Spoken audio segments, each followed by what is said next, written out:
Ramdas पलांगे CG शिक्षा में आपका स्वागत करता हूं। हम देख रहे हैं कक्षा 12वीं रसायन विज्ञान का 5th यूनिट और जिसका नाम है सतह रसायन। और इसमें हम बहुत सारा जो टॉपिक है उसको इससे पहले वाला जो क्लास है उसमें हम लोग क्या कर चुके हैं, क्लियर कर चुके हैं। आज हम जो है देखने वाले हैं वो है उत्प्रेरक का सिद्धांत, या बोल सकते हैं उत्प्रेरण का सिद्धांत कौन कौन से हैं वो हम लोग देखेंगे। तो यहाँ पर कुछ सिद्धांत दिया गया है, उन सिद्धांतों को कैसा है, किस प्रकार से है वो हम लोग देखेंगे भाई। पहला हमारा सिद्धांत है, ये है माध्यमिक यौगिक का या माध्यमिक यौगिक निर्माण का सिद्धांत। ये हमारा पहला सिद्धांत है, माध्यमिक यौगिक निर्माण का सिद्धांत। ये जो सिद्धांत है, इस सिद्धांत में क्या होता है, सबसे पहले तो ये है कि इसमें एक से अधिक अभिकारक होता है और उत्प्रेरक होता है और वो आपस में क्रिया करके उत्पाद बनाता है। तो ये जो सिद्धांत होता है, मान लो मेरे पास क्या है, दो अभिकारक है। तो इस प्रकार के सिद्धांत में एक अभिकारक जो होता है, मान लो ये हमारा C उत्प्रेरक है, तो दोनों अभिकारक में से एक अभिकारक क्या करता है, पहले उत्प्रेरक के साथ क्या करता है, एक क्रिया करता है और क्रिया करके आपका एक क्या बनाता है, माध्यमिक यौगिक का क्या करता है, निर्माण करता है। क्या बनाता है, हमारा माध्यमिक यौगिक निर्माण करता है। मतलब माध्यमिक यौगिक निर्माण सिद्धांत में हमारा जो क्या होता है, एक जो अभिकारक होता है, ये अभिकारक क्या करता है, हमारा जो कैटेलाइज होता है, मतलब जो उत्प्रेरक होता है, उस उत्प्रेरक के साथ क्रिया करके पहले क्या बनाता है, एक माध्यमिक यौगिक बनाता है। ये जो माध्यमिक यौगिक होता है ये बहुत ही ज़्यादा क्या होता है, आपका क्रियाशील होता है। क्रियाशील होने के कारण ये जो माध्यमिक यौगिक है तुरंत दूसरे अभिकारक के साथ अर्थात जो है B के साथ क्या करता है, क्रिया करता है। और क्रिया करने के पश्चात यहाँ से क्या बन जाता है, हमारा AB, जिसे हम क्या कहते हैं, उत्पाद क्या हो जाता है, बन जाता है। और फिर हमारा कैटेलाइज क्या हो जाता है, वहाँ से मुक्त हो जाता है और फिर से वो दूसरे अभिक्रिया को क्या करता है, उत्प्रेरित करता है। तो ये सिद्धांत क्या कहलाता है, आपका माध्यमिक यौगिक निर्माण सिद्धांत कहलाता है। तो इसमें कुछ नहीं है, हम यही बोले हैं कि इस प्रकार के जो सिद्धांत होता है उसमें एक अभिकारक किसके साथ क्रिया करता है, पहले उत्प्रेरक के साथ क्रिया करता है, क्रिया करके एक माध्यमिक यौगिक बनाता है जो कि बहुत ही ज़्यादा क्या होता है, क्रियाशील होता है। और क्रियाशील होने के कारण ये तुरंत क्या करता है, दूसरे अभिकारक के साथ क्या करता है, क्रिया करता है। जैसे वो दूसरे अभिकारक के साथ क्रिया करता है, यहाँ से AB क्या हो जाता है, उत्पाद बन जाता है। और फिर जो उत्पाद बनने के पश्चात जो उत्प्रेरक होता है वह क्या हो जाता है, आपका मुक्त हो जाता है, उन दोनों से अलग हो जाता है, उत्पाद से अलग हो जाता है और दूसरे अभिक्रिया को उत्प्रेरित करता है। तो ये हमारा माध्यमिक यौगिक निर्माण सिद्धांत कहलाता है। तो इसी को आपको थ्योरी में क्या करना है, लिखना है। तो कैसे लिखेंगे भाई, इस सिद्धांत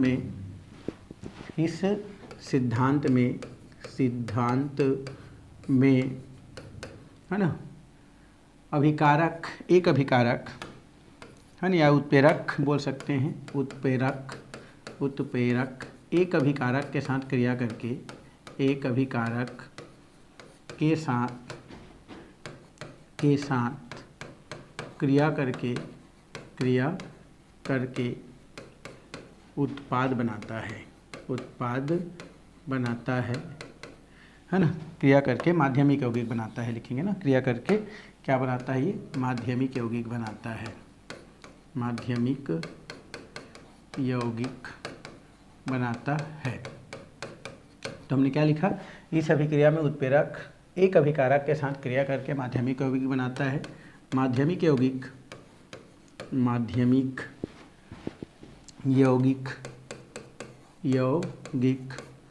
बहुत क्रियाशील होता है, बहुत क्रियाशील होता है जो तुरंत दूसरे अभिकारक के साथ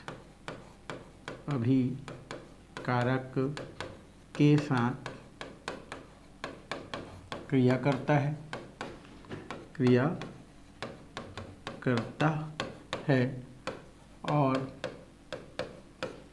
है और उत्पाद का निर्माण करता है।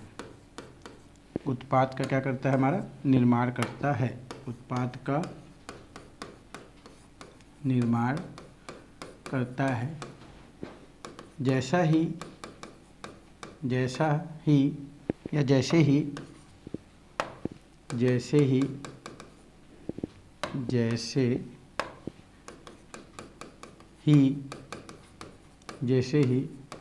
उत्पाद बनता है उत्प्रेरक, उत्प्रेरक, है ना।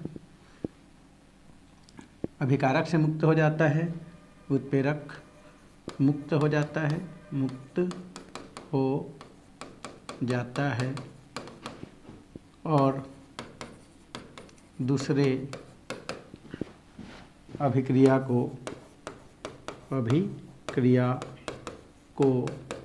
उत्प्रेरित करता है, उत्प्रेरित करता है। इसे ही माध्यमिक यौगिक निर्माण का सिद्धांत कहते हैं। इसे ही माध्यमिक यौगिक निर्माण सिद्धांत कहते हैं, सिद्धांत कहते हैं। तो इसमें इतना ही है जो कि आपको यहाँ पर मैं समझाया हूँ कि सबसे पहले क्या करता है हमारा जो कैटेलाइज होता है वो एक अभिकारक के साथ क्या करता है, क्रिया करता है। क्रिया करके क्या बनाता है, यौगिक बनाता है, जिसे हम माध्यमिक यौगिक कहते हैं। ये जो माध्यमिक यौगिक होता है वो तुरंत क्या करता है, क्रियाशील होने के कारण दूसरा अभिकारक के साथ क्रिया करता है और जैसे उत्पाद बनता है ये क्या करता है, उत्पाद से क्या हो जाता है, अलग हो जाता है, मतलब मुक्त हो जाता है कौन, उत्प्रेरक, और फिर से वो दूसरे अभिक्रिया को क्या करता है, उत्प्रेरित करता है। तो यही आपका क्या कहलाता है, माध्यमिक यौगिक सिद्धांत कहलाता है। तो ये थोड़ा सा थ्योरी है और ये इसका क्या है आपका, इस प्रकार से इसका ये जो आपका समीकरण है वो क्या किया जा सकता है, लिखा जा सकता है, बताया जा सकता है। तो ये जो लिखे हैं उसी को आप यहाँ पर क्या कर सकते हैं, लिख सकते हैं, बता सकते हैं भाई। इसमें कोई अलग से वो नहीं है। तो उदाहरण यहीं पर है, यहीं से आप क्या कर सकते हैं, लिख सकते हैं। ये हमारा क्या है, ए, और हमारा क्या है, बी। ये हमारा क्या है, अभिकारक है। ये क्या है, हमारा अभिकारक है। अब ये अभिकारक किसके साथ, सी, जो कि उत्प्रेरक होता है। सी क्या है भाई, उत्प्रेरक है। इसके साथ कौन क्रिया करता है, एक अभिकारक पहले क्या करता है, क्रिया करता है। मान लो ए सी के साथ क्रिया करके क्या बनाता है, ए सी बनाता है। और ये सी कैसा यौगिक होता है हमारा, ये माध्यमिक यौगिक होता है, माध्यमिक यौगिक होता है। अब ये जो माध्यमिक यौगिक होता है वो बहुत ही ज़्यादा क्या होता है, क्रियाशील होता है, अधिक क्या होता है हमारा, क्रियाशील होता है भाई। और क्रियाशील होने के कारण तुरंत फिर क्या करता है, ये दूसरे हमारा क्या होता है, अभिकारक अर्थात बी के साथ क्या करता है, क्रिया करता है। जैसे ही बी के साथ क्रिया करता है ये क्या बन जाता है आपका, ए बी बन जाता है। और सी उनके सतह को क्या करता है, छोड़ देता है, मुक्त हो जाता है। और इस तरीक़ा से क्या बन जाता है, हमारा उत्पाद प्राप्त हो जाता है। और फिर से अभिकारक जो उत्प्रेरक जो होता है सी, फिर से क्या करता है, दूसरे क्रिया को उत्प्रेरित करता है। तो यही आपका सिद्धांत क्या कहलाता है, आपका माध्यमिक यौगिक निर्माण सिद्धांत के नाम से क्या किया जाता है, जाना जाता है। कुल मिला के बस है, वो क्या है हमारा, बस है। बस क्या करता है भाई, जितना यात्री, ये मान लो बस है हमारा, जितना यात्री रहता है वो यात्री को जितना उसमें पकड़ने के लायक रहता है पकड़ता है, माध्यमिक यौगिक बनाता है। बाद में क्या होता है, उनको गंतव्य स्थान पे क्या करता है, छोड़ देता है। बस फिर मुक्त हो गया, फिर दूसरे हमारे जो भी यात्री होता है उसके पास जाता है। तो सेम काम कौन करता है, हमारा उत्प्रेरक करता है और कुछ नहीं है, ठीक है। वो सिर्फ क्या कर रहा है, क्रिया को कराने में मदद कर रहा है। क्योंकि आपको पता है कि ए बी अगर क्रिया करता है, कौन क्रिया करता है भैया, आपका ए बी अगर क्रिया कर ले, ए धन बी अगर क्रिया कर ले तो क्या बनाएगा, हमारा ए बी बनाएगा। लेकिन ए बी डायरेक्टली क्रिया करे और ए बी बने तो काफ़ी समय लगेगा। इसलिए उत्प्रेरक क्या करता है, पहले यहाँ पर उत्प्रेरक सी होता है, ये उत्प्रेरक बनाता है क्या हमारा ए, तो क्या बनाता है ए सी, और बाद में ए सी मिल करके बी के साथ क्रिया करता है तो क्या बनाता है ए बी। तो बनता ए बी ही है, बस मदद कौन करता है, हमारा उत्प्रेरक मदद करता है। और किस प्रकार का मदद करता है उसी को एक सिद्धांत के रूप में लिखा जाता है और वही आपका क्या कहलाता है, माध्यमिक यौगिक सिद्धांत। तो इसको मत देखना, आप इसको देखना, थ्योरी अपने आप क्या हो जाएगा, लिखा जाएगा भाई। आप यही बोलेंगे कि इस सिद्धांत में हमारा जो क्या होता है, जो उत्प्रेरक होता है वो एक अभिकारक के साथ क्रिया करके माध्यमिक यौगिक का निर्माण करता है। वो जो माध्यमिक यौगिक होता है वो बहुत ही ज़्यादा क्रियाशील होता है। वो तुरंत क्या करता है, दूसरे अभिकारक अर्थात बी के साथ क्या करता है, क्रिया करता है। क्रिया जैसे ही करता है तुरंत क्या हो जाता है, उत्पाद बन जाता है। उत्पाद बनता है, वहाँ से उत्प्रेरक क्या हो जाता है, अलग हो जाता है, पृथक हो जाता है, मुक्त हो जाता है। और फिर से वो दूसरे अभिक्रिया को क्या करता है, आपका उत्प्रेरित करता है। यही सिद्धांत माध्यमिक यौगिक निर्माण सिद्धांत के नाम से जाना जाता है। तो उत्प्रेरक क्या हो जाता है, मुक्त। अगर आपको नहीं लिखना है तो यहाँ पर आप क्या लिख सकते हैं, अलग हो जाता है, लिख सकते हैं। उत्प्रेरक क्या हो जाता है, हमारा अलग हो जाता है, ठीक है। तो ये हमारा होता है हमारा माध्यमिक यौगिक निर्माण सिद्धांत। ये कभी कभार क्वेश्चन क्या कर देता है, आपको पूछ देता है, तो आपको इतना ही याद रखना है और इतना ही आपको लिखना है और कुछ करने की ज़रूरत नहीं है। ठीक, तो चलिए हम अब आगे की ओर क्या करते हैं, हम लोग चलते हैं। एक और सिद्धांत है, उस सिद्धांत को देखते हैं, वो सिद्धांत क्या कहता है, तो उसके पास चलते हैं। दूसरा है हमारा अधिशोषण सिद्धांत। कौन सा सिद्धांत है हमारा, अधिशोषण सिद्धांत। ये जो अधिशोषण सिद्धांत है, ये पहले तो विषमांगी जो हमारा क्या होता है, अभिक्रिया होता है या विषमांगी जो उत्प्रेरण होता है, उसके लिए ये सिद्धांत क्या होता है, काम आता है। तो सबसे पहले तो ये लिख सकते हैं कि यह सिद्धांत है ना, विषमांगी अभी पढ़ेंगे इसके बाद, विषमांगी उत्प्रेरण के लिए लागू होता है ना, लागू होता है। तो पहला चीज़ तो ये है कि अधिशोषण जो सिद्धांत है ये हमारा किसके लिए लागू होता है भाई, विषमांगी उत्प्रेरण। आगे आप जस्ट अब देखने वाले हैं विषमांगी उत्प्रेरण क्या है, तो ये विषमांगी उत्प्रेरण के लिए क्या होता है, लागू होता है, या विषमांगी उत्प्रेरण के लिए इस सिद्धांत को लागू किया जा सकता है। इस सिद्धांत में क्या होता है, कोई भी क्या होता है हमारा जो गैसीय अधिशोष्य होता है, गैसी जो क्या होता है, जो गैसी पदार्थ है, जो आपका अधिशोष्य के भांति क्या करता है, आपका व्यवहार करता है, किसके जैसा, गैसी जो पदार्थ है वो अधिशोष्य के जैसा व्यवहार करता है। जो कि हमारा क्या होता है, जो ठोस जो कि अधिशोषक होता है, उनकी सतह पर क्या होता है, ठोस जो अधिशोषक है, तो इनकी सतह पर क्या होता है, गैसीय अधिशोष्य क्या करता है, यहाँ पर आके इस प्रकार से अधिशोषित हो जाता है। और इसके अधिशोषण से क्या होता है, इसकी सतह पर गैसों की मात्रा क्या हो जाता है, बढ़ जाता है। जैसे ही गैसों की मात्रा क्या होता है, बढ़ता है, वहाँ पर कण आपस में क्या करते हैं, क्रिया करते हैं, और क्रिया करके क्या बनाते हैं, उत्पाद का निर्माण करते हैं। और ये भी प्रोसेस जो होता है वो ऐसे ही होता है जैसे हमारा माध्यमिक यौगिक निर्माण सिद्धांत में होता है। तो इसमें आप ये बोल सकते हैं कि जो अधिशोषण सिद्धांत होता है, इस अधिशोषण सिद्धांत में पहली बात करें तो अधिशोषण जो सिद्धांत है वो विषमांगी उत्प्रेरण में लागू होता है। और इसमें कोई गैसी अधिशोष्य पदार्थ ठोस अधिशोषक की सतह पर आके क्या होता है, अधिशोषित होता है।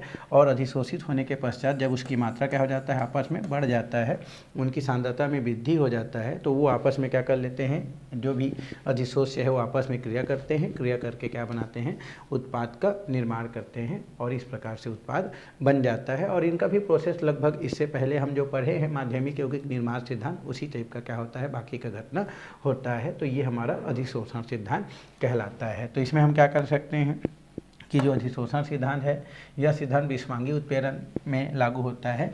इस सिद्धांत में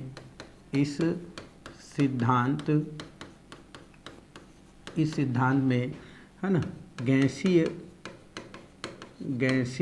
या द्रव पदार्थ ये किसके जैसा बिहेव करता है भाई, अधिशोष्य, गैसीय पदार्थ, ठोस जो क्या होता है हमारा, अधिशोषक होता है, अधिशोषक की सतह पर अधिशोषित होता है, अधिशोषित होता है और धीरे धीरे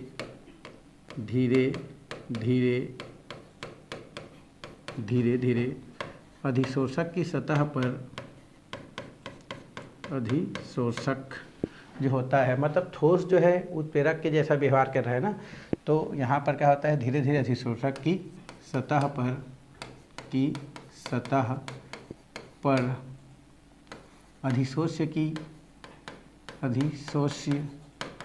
की सांद्रता में वृद्धि होता है और फिर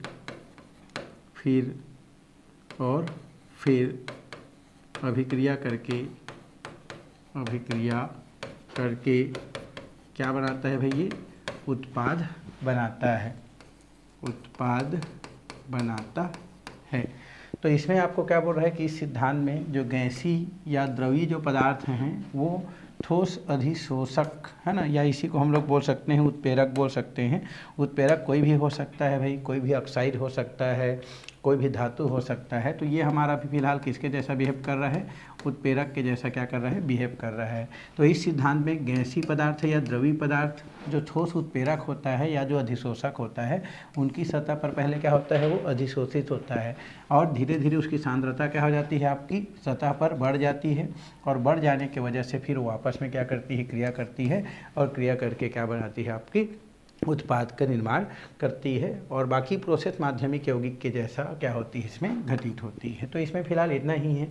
अधिशोषण सिद्धांत क्या होती है, तो अधिशोषण सिद्धांत क्या है आपका, सबसे पहले तो ये जो सिद्धांत है वो विषमांगी उत्प्रेरण के लिए क्या होती है, लागू होती है। इस प्रकार के सिद्धांत में जो भी हमारे गैसीय या द्रवीय जो पदार्थ होती है वो ठोस उत्प्रेरक या अधिशोषक है ना की सतह पर क्या होती है, वो अधिशोषित होती है। धीरे धीरे अधिशोष्य की मात्रा है ना हमारा अधिशोषक की सतह पर क्या होती जाती है, उसकी सांद्रता में क्या होती है, वृद्धि होती जाती है और फिर जैसी सांद्रता अधिशोषक की सतह पर क्या हो जाती है, बढ़ जाती है अधिशोष्य की, वैसी ही आपस में क्या कर लेती है, क्रिया कर लेती है और उत्पाद का क्या करती है, निर्माण करती है। तो ये आपका अधिशोषण सिद्धांत कहलाती है और इसमें भी बाकी का जो प्रोसेस है वो माध्यमिक यौगिक निर्माण यौगिक के जैसा ही होती है। तो फिलहाल इसमें इतना ही। थोड़ा सा इसमें बात की जाती है आधुनिक अधिशोषण सिद्धांत, उसके बाद जो है फिर ये समाप्त हो जाती है भाई। तो हम थोड़ा आगे देखते हैं, वो है आपका आधुनिक अधिशोषण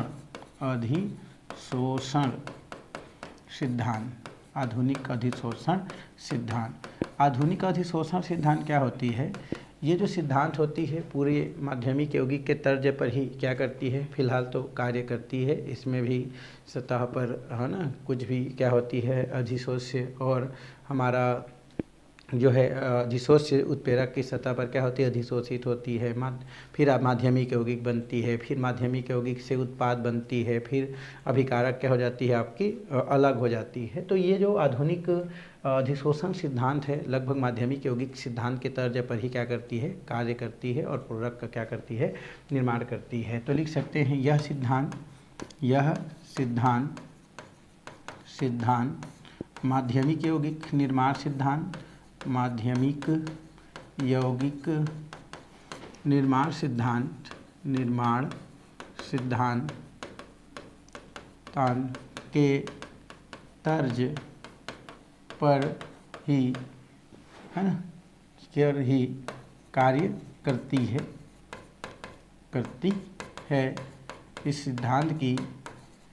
इस सिद्धांत की मुख्य बातें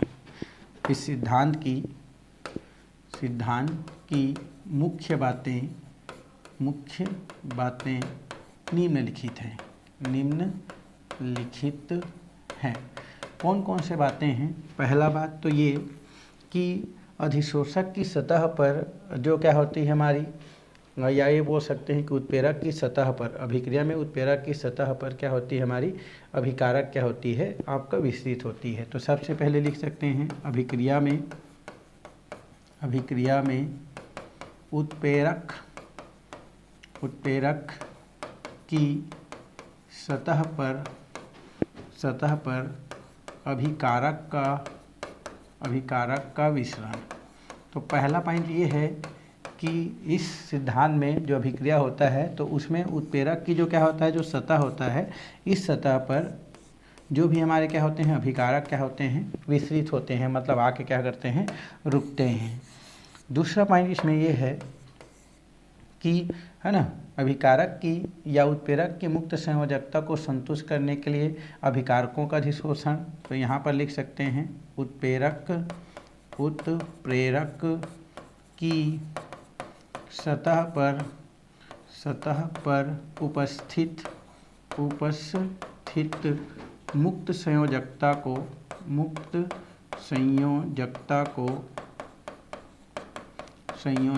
को संतुष्ट करने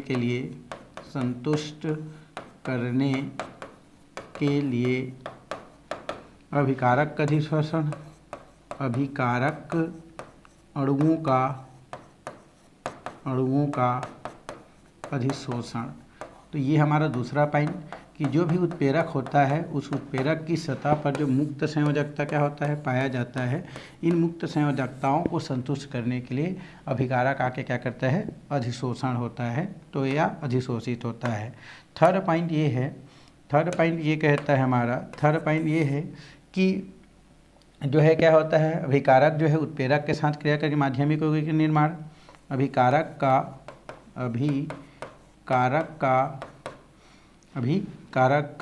उत्प्रेरक के साथ मिलकर माध्यमिक यौगिक का निर्माण। पहले जैसे हम देख रहे हैं माध्यमिक यौगिक का निर्माण। और थर्ड पॉइंट के बाद फोर्थ पॉइंट लिख सकते हैं कि माध्यमिक यौगिक का दूसरे अभिकारक के साथ क्रिया और उत्पाद बनने के बाद जो भी उत्प्रेरक का अलग होना। तो लास्ट पॉइंट लिख सकते हैं उत्पाद बनने के बाद उत्प्रेरक का पृथक होना। उत्प्रेरक का क्या होना भाई हमारा, पृथक होना, उत्प्रेरक का पृथक होना। तो ये हमारा कितना पॉइंट हो रहा है, कितना पॉइंट हो गया हमारा, 3 पॉइंट हो गया। और चौथा पॉइंट हम इसके बाद 5वां पॉइंट लिख सकते हैं कि अभिक्रिया में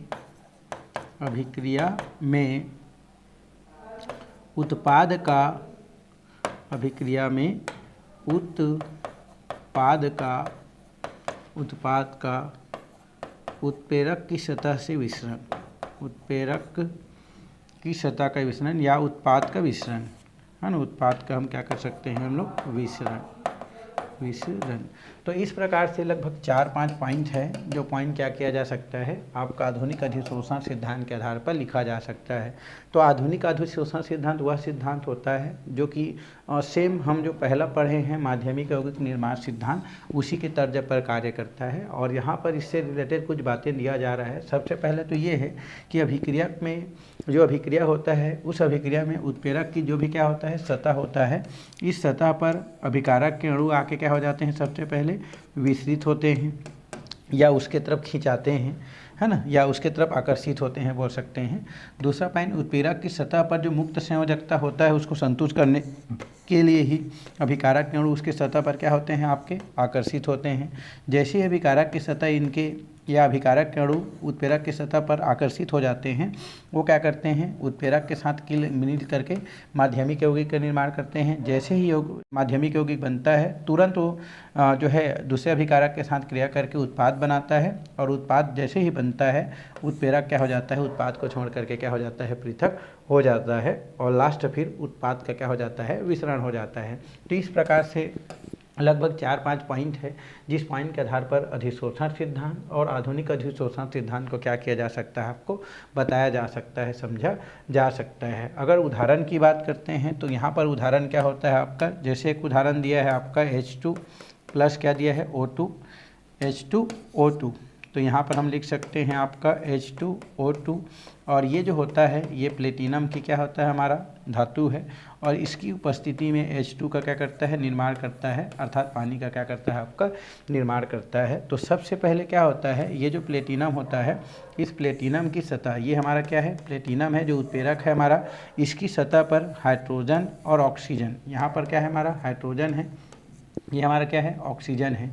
ये हाइड्रोजन और ऑक्सीजन, जहाँ पर ऑक्सीजन में डबल बांड O है और हाइड्रोजन में सिंगल बांड क्या है, H है। तो ये क्या करता है आपका, ये आपके मुक्त संयोजकता, प्लेटिनम में जो मुक्त संयोजकता होता है उनको संतुष्ट करने के लिए हाइड्रोजन और ऑक्सीजन क्या करता है आपका, इनकी सतह पर क्या होता है आपका, आकर्षित होता है।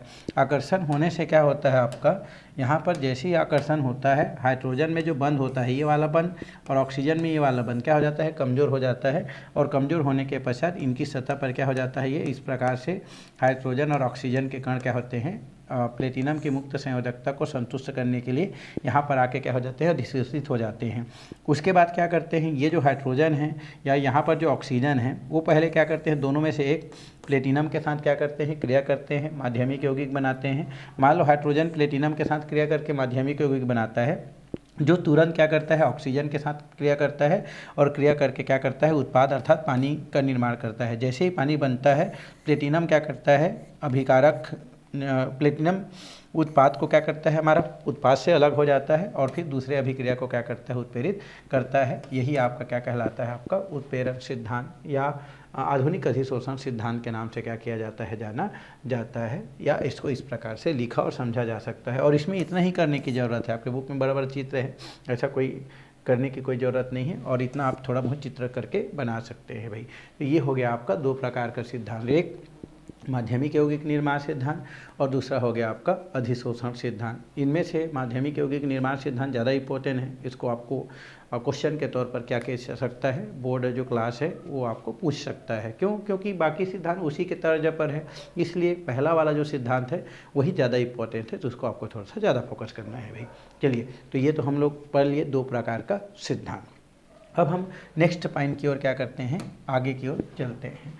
आगे हमारा टॉपिक है जो कि पूछता भी है क्वेश्चन के तौर पर, ये है हमारा समांगी एवं विषमांगी उत्प्रेरण। तो ये इंपॉर्टेंट के दृष्टिकोण से है भाई, ये आपको पेपर में क्या कर सकता है, क्वेश्चन कर सकता है कि समांगी उत्प्रेरण क्या होता है और विषमांगी उत्प्रेरण क्या होता है। ठीक है, तो ये एकदम सरल है, समांगी उत्प्रेरण क्या है और विषमांगी उत्प्रेरण क्या है। तो समांगी उत्प्रेरण का मतलब ही होता है, जैसे यहाँ पर हम लिए हैं ए बी, है ना, या मैं दोनों को अलग अलग कर दूं तो ज़्यादा अच्छा है। ठीक है, तो ये हो गया हमारा ए और ये हो गया आपका बी और ये हो गया हमारा सी। ठीक है, और ये हमारा हो गया प्रोडक्ट, ये हो गया हमारा प्रोडक्ट। तो इसमें क्या होता है, ये हमारा अभिकारक है, ये क्या है हमारा अभिकारक है, और ये हमारा क्या है भाई, उत्प्रेरक है। तो ये उत्प्रेरक है और ये क्या है हमारा अभिकारक है। तो जब अभिकारक और उत्प्रेरक दोनों क्या होते हैं, समान अवस्था में होते हैं, मतलब जब उत्प्रेरक का और अभिकारक की अवस्था क्या होते हैं, समान होते हैं या दोनों समान अवस्था में पाए जाते हैं, तो वो क्या कहलाता है, आपका समांगी आपका उत्प्रेरण कहलाता है।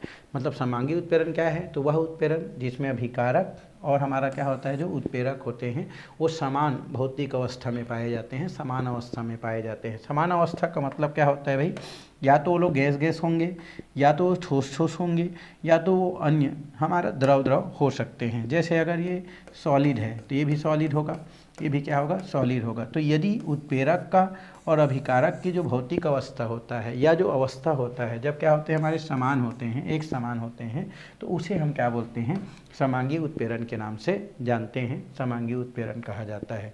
और जैसे उल्टा, मान लो अभिकारक अलग अवस्था में है, उत्प्रेरक की अवस्था अलग है, मान लो ये ठोस है ये दोनों और ये लिक्विड है, तो उस अवस्था में जो उत्प्रेरण होता है उसे हम क्या बोलते हैं, विषमांगी उत्प्रेरण कहते हैं। तो इसको रटना नहीं है भाई, आसानी से आप क्या कर सकते हैं, इसको समझ सकते हैं। तो पहला क्या लिखेंगे हम लोग, समांगी उत्प्रेरण समझेंगे। क्या लिखेंगे हम लोग, समांगी उत्प्रेरण। यहाँ से आप समझ गए होंगे, है ना, तो लिखना भी जरूरी है, बिना लिखे हमको नंबर नहीं मिलता है भाई। ठीक है, तो हम किसके पास चलते हैं, समांगी उत्प्रेरण। ठीक है, तो ये क्वेश्चन आता भी है ना, तो इसको आप थोड़ा सा फोकस करेंगे भाई, समांगी उत्प्रेरण। तो मैं क्या बता कि वह उत्प्रेरण जिसमें अभिकारक और उत्प्रेरक क्या होते हैं, एक ही भौतिक अवस्था में होते हैं, तो उसे हम क्या बोलते हैं, समांगी उत्प्रेरण कहते हैं। तो लिख सकते हैं, वह उत्प्रेरण, वह उत्प्रेरण, वह उत्प्रेरण जिसमें अभिकारक और उत्पाद दोनों की भौतिक अवस्था, है ना, दोनों की भौतिक अवस्था समान होता है। तो वह उत्प्रेरण जिसमें अभिकारक और उत्पाद दोनों की भौतिक अवस्था समान होता है, क्या कहलाता है भाई, हमारा समांगी उत्प्रेरण कहलाता है, समांगी उत्प्रेरण कहलाता है। तो इस प्रकार से आप आसानी से क्या कर सकते हैं, परिभाषा लिख सकते हैं कि वह उत्प्रेरण, है ना, जिसमें अभिकारक और उत्पाद दोनों की भौतिक अवस्था क्या होता है, समान होता है, या दोनों समान अवस्था में क्या होते हैं, पाए जाते हैं, वही आपका क्या कहलाता है, आपका समांगी उत्प्रेरण कहलाता है।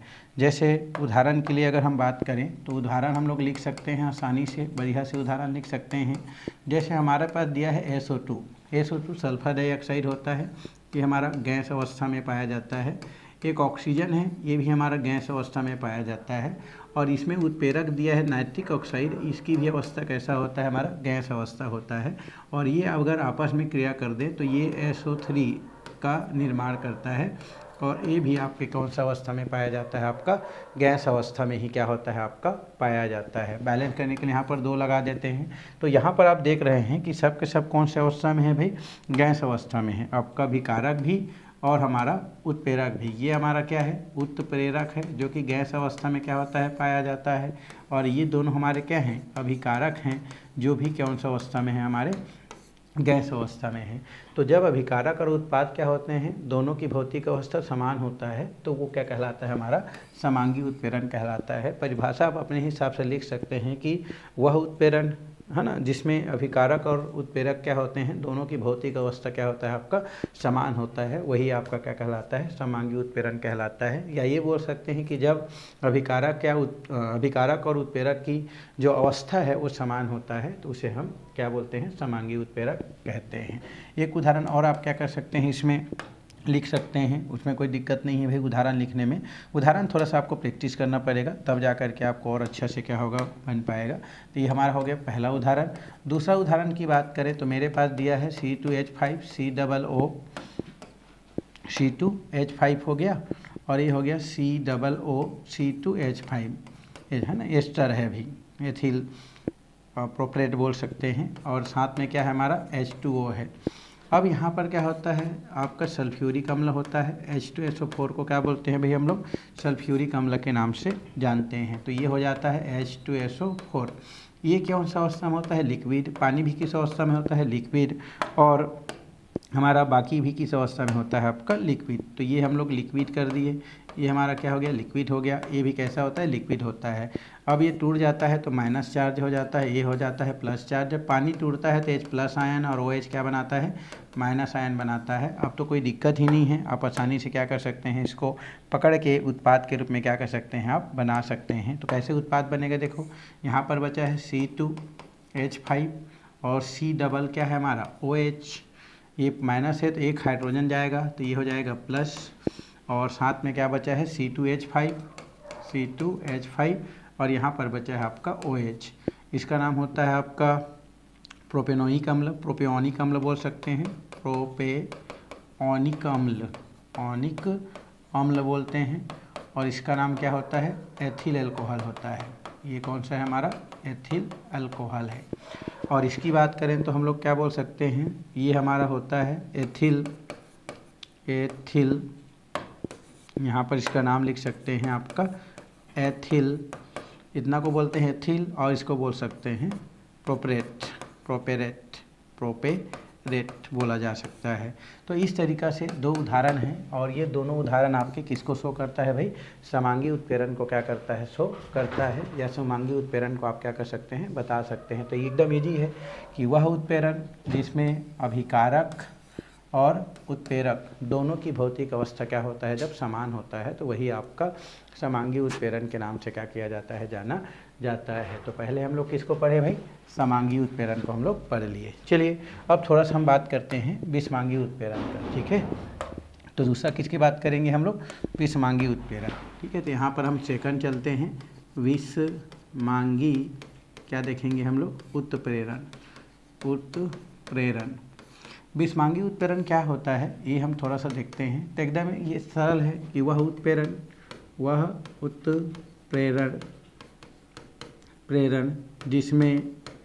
जिसमें अभिकारक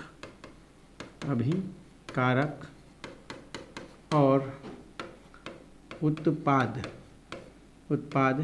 की भौतिक अवस्था समान नहीं होता है, भौतिक अवस्था समान नहीं होता है। क्या कहलाता है हमारा ये, विषमांगी उत्प्रेरण कहलाता है, उत्प्रेरण है ना, कहलाता है।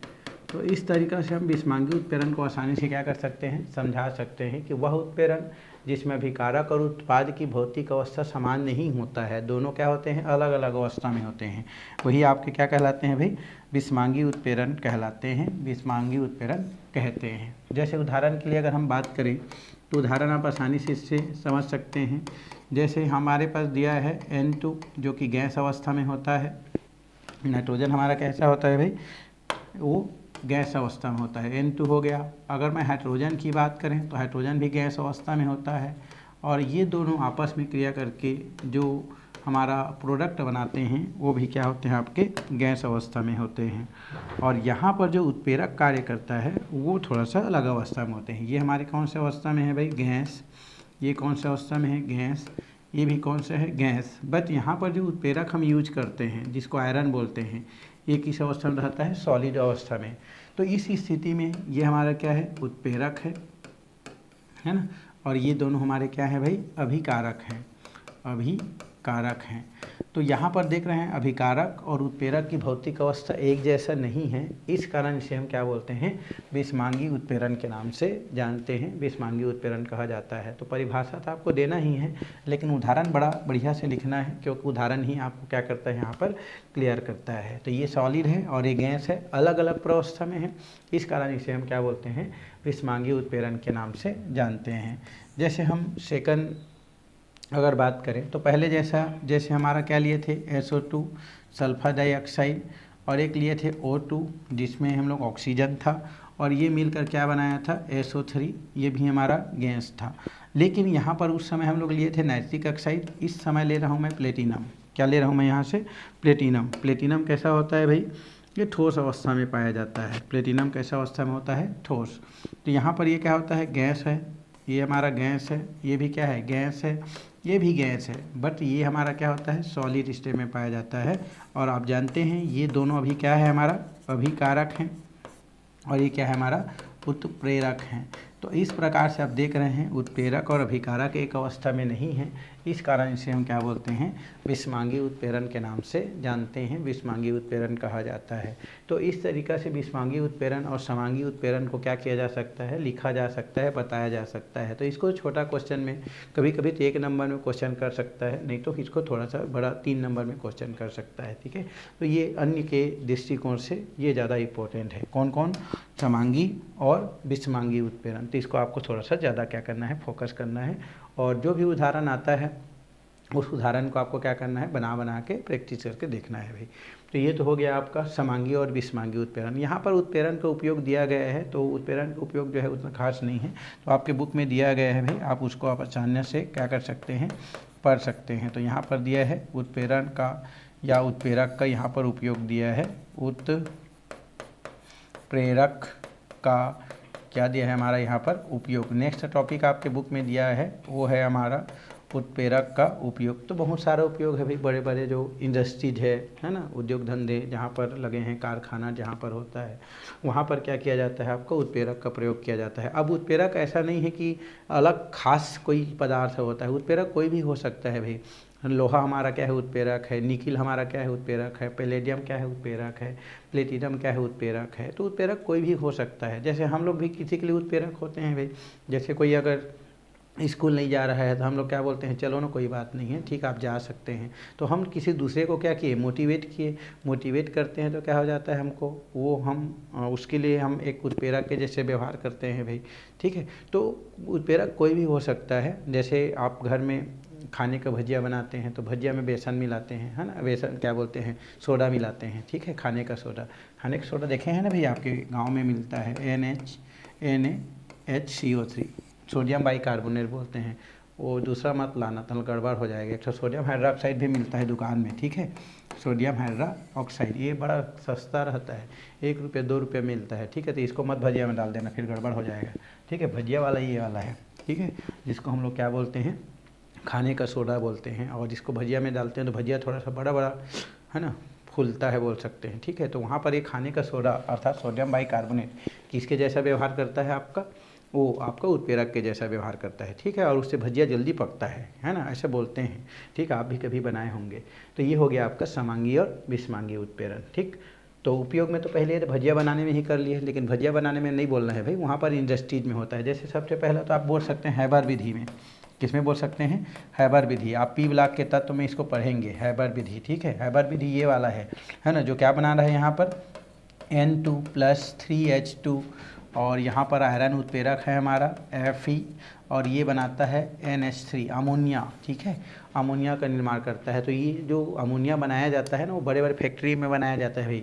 हमारे लिए ना अमोनिया का बहुत सारा उपयोग है। बर्फ़ फैक्ट्री में ना इसी के वजह से बर्फ़ बनता है, ठीक है। बड़ा बड़ा जो सीली रहता है आपका, जो गांव में आपका गन्ना रस जहाँ बेचते हैं, वहाँ पर बड़ा बड़ा वो रहता है ना बर्फ़ सीली, वो इसी के मदद से बनाया जाता है, ठीक है। वो हम लोग नेक्स्ट आने वाला लेसन में हम लोग क्या करेंगे, देखेंगे। तो फिलहाल तो हमारी चर्चा हो गया समांगी और विषमांगी की। अब हम थोड़ा सा आगे चलते हैं, साथ ही साथ उपयोग भी बता दिया मैं, एक हैबर विधि, और वैसे ही बहुत सारा इंडस्ट्री हमारा काम है जहाँ पर उत्प्रेरक का क्या किया जाता है, उपयोग किया जाता है। चलिए आगे क्या टॉपिक है, हम उसके पास चलते हैं। आगे है हमारा सक्रियता एवं क्या दिया है, वर्णनात्मकता। सक्रियता और वर्णनात्मकता, ठीक है, ये हमको क्या करना है, देखना है, ठीक है। तो चलिए ठीक है, यहीं पर हम क्या करते हैं, फिलहाल वीडियो को समाप्त करते हैं। और ये जो सक्रियता है या वर्णनात्मकता है, उसको हम लोग नेक्स्ट वीडियो में क्या करने वाले हैं, देखने वाले हैं, नेक्स्ट क्लास में देखने वाले हैं भाई, ठीक है। ओके, ठीक, यहीं पर स्टॉप करते हैं।